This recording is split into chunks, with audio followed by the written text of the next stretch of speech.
صہیونی اور امریکی جارحیت اور بربریت میں اب تبدیل ہونے لگی ہے۔ امریکہ نے ایران پر B-2 طیاروں سے بم برسا دیے۔ اسرائیلی فوج نے بھی 200 سے زائد مقامات پر بمباری کی ہے۔ امریکہ اور اسرائیل کی مسلح کردہ جنگ میں اب تک 1400 زائد ایرانی شہید ہو چکے۔ جبکہ لبنان میں اسرائیلی جارحیت سے شہادتوں کی تعداد 717 ہو گئی ہے۔ ایسے میں امریکہ نے مزید فوجی مشرق وسطی بھیجنے کا اعلان کر دیا ہے۔ آپ کو آگاہ کرتے چلیں کہ صہیونی اور امریکی جارحیت بربریت میں بدلنے لگی۔ امریکہ نے ایران پر B-2 طیاروں سے بم برسائے۔ اسرائیلی فوج نے بھی 200 سے زائد مقامات پر بمباری کی۔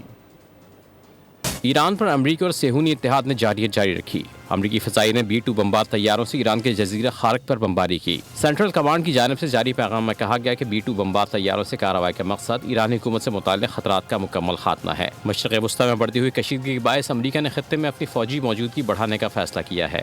امریکی اخبار دی وال اسٹریٹ جرنل کی رپورٹ کے مطابق محکمہ دفاع نے ہزاروں امریکی مرینز کو مشرق وسطی بھیجنے کا فیصلہ کیا ہے۔ رپورٹ کے مطابق یہ اقدام امریکی سینٹرل کمانڈ کی درخواست پر کیا جا رہا ہے۔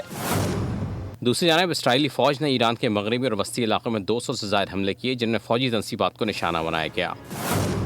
اسرائیلی فوج کے مطابق حملوں میں بیلسٹک میزائل لانچرز، فضائی دفاعی نظام اور اسلحہ تیار کرنے والے مراکز کو نشانہ بنایا گیا ہے۔ اسرائیل نے لبنان میں بھی خون ناحق بہایا، مرکز صحت پر بمباری کر کے 12 افراد کو شہید کر دیا۔ سبسکرائب کریں اور بیل دبائیں تاکہ کوئی خبر رہ نہ جائے۔